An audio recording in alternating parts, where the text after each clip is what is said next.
fall of the Western Roman Empire brought chaos to its lands, but its eastern cousin picked up the torch and sought to restore its former glory. This period saw the rise of some famous military leaders, described by historians as the last Romans, including Flavius Belisarius. Belisarius participated in the first major wars, the Iberian War and the Battle of Dara. Once the borders of the Roman Republic and the Parthian Empire met, wars broke out between the two great civilizations, lasting 7 centuries with brief interruptions, although the Eastern Roman and Sasanian empires replaced the former entities. In 363, the Roman Emperor Julian the Apostate suffered a crushing defeat, and the Romans were forced to sign a peace treaty that granted the Sassanids numerous lands and settlements. Among these was Nisibis, the fortified city that controlled access to Anatolia. The 5th century was a relatively calm period in Roman-Sassanian relations, with only 2 minor conflicts as both empires repelled barbarian invasions. However, after more than 60 years of peace, a new war, later called the Anastasian War, broke out in 502. Shah Kavad I captured the unprepared Theodosiopolis and then advanced towards Amida. The Sassanid army continued its campaign in 503 with an attack on Edessa, which the Romans exploited to besiege Amida. These attempts failed, and with the Huns invading the Caucasus in 504 and threatening both empires, both sides were forced to cease fire. A peace treaty was signed in 506, and while the Romans regained control of Theodosiopolis from Amida, it was ceded to the Sassanids. The war demonstrated the Romans' need for an alternative to Nisibis, which they had lost in 363, as a forward operating base and defensive fortification on the border. Emperor Anastasius ordered the establishment of a new settlement called Dara, 12 kilometers from Nisibis and the Sassanid border. The Sassanids claimed that this new fortress violated their previous agreements, damaging relations between the two empires. Tensions escalated over the next few decades. On one occasion, the Sassanid Shah attempted to convert the Christian Iberian Peninsula, now Georgia, to Zoroastrianism. King Gurgen begged the Byzantines for help, even fleeing to Lazica, which was under Roman control. Another point of contention was the Sassanid inheritance. Kavad wanted his younger son Khosrau as his heir, but to achieve this, he needed the Roman Emperor Justin I to remain neutral or even support Khosrau. He asked the emperor to ceremonially adopt Khosrau. Although Justin was open to the idea, his advisors persuaded him to back down. This angered Kavad, who sent troops into Iberia in 526 to eliminate potential Byzantine allies. This marked the beginning of the Iberian War. The Romans moved their army, led by Flavius Belisarius, a Thracian, and Cetus, into Armenia, but despite some early successes, they were defeated and repulsed. The Sassanids crushed the rebellion in Iberia. On the southern front, the Byzantines attempted to capture Nisibis but were defeated.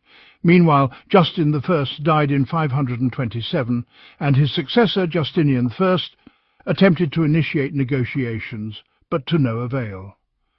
Kavad's forces were invading Lazica, so Justinian divided his forces into 2 parts. Cetus was given command in Armenia, while Belisarius was appointed commander of the Mesopotamian forces. Justinian ordered the constructions of a new fortress at a place called Thanoris, closer to Nisibis, and Belisarius was tasked with defending the construction. In 528, the Persians sent an army of 30,000 troops under Xerxes to halt construction. We have little information about the ensuing battle, but both sides appear to have suffered heavy losses.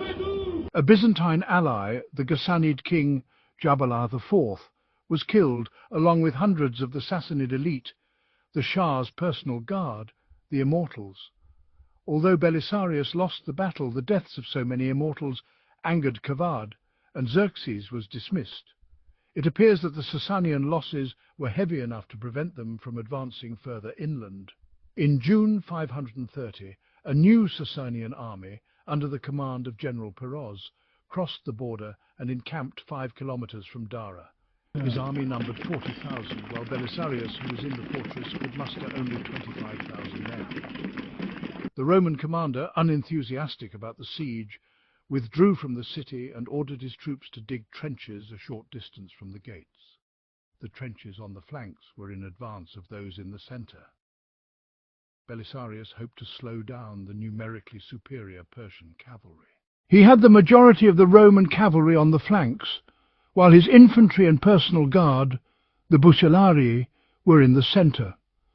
He also had 300 Herulae cavalry positioned on the extreme left flank in ambush, and at least 1,200 Hunnic cavalry in front of the central trench.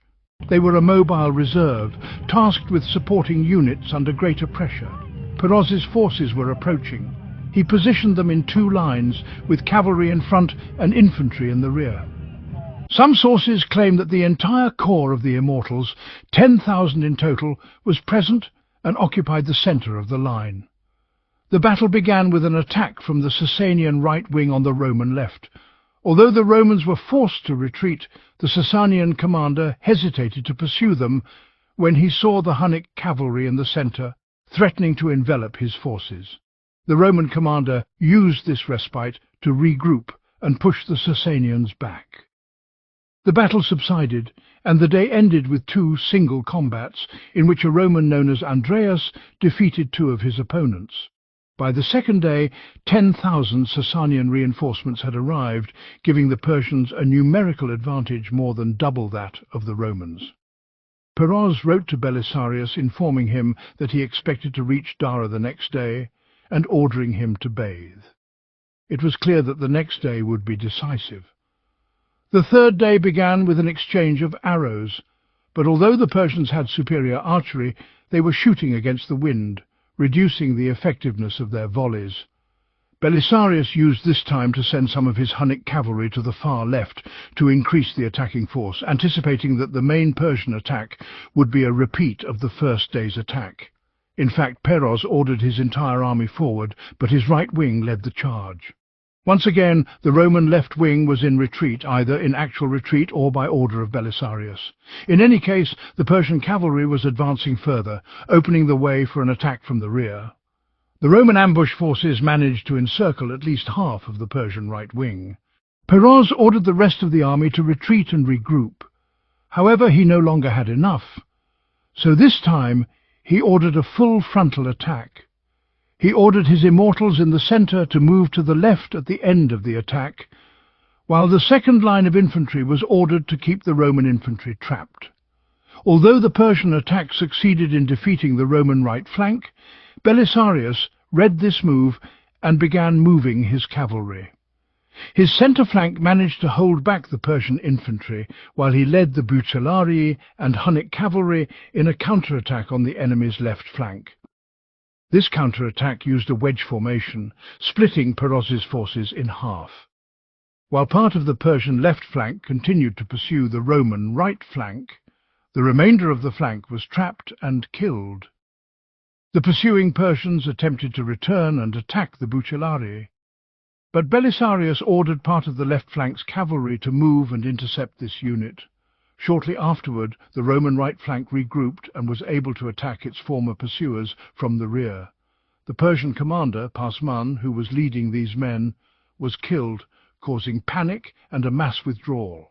Thousands of Persians are said to have been killed during the retreat, but Belisarius eventually halted his forces for fear of being ambushed.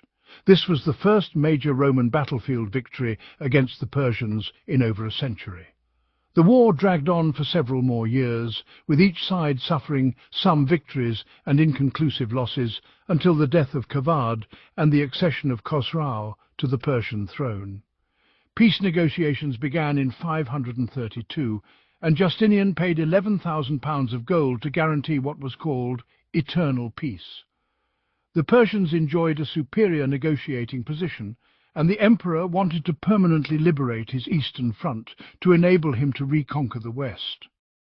Following the results of the Battle of Dara, Justinian realized that Belisarius was the right man to reconquer the western provinces.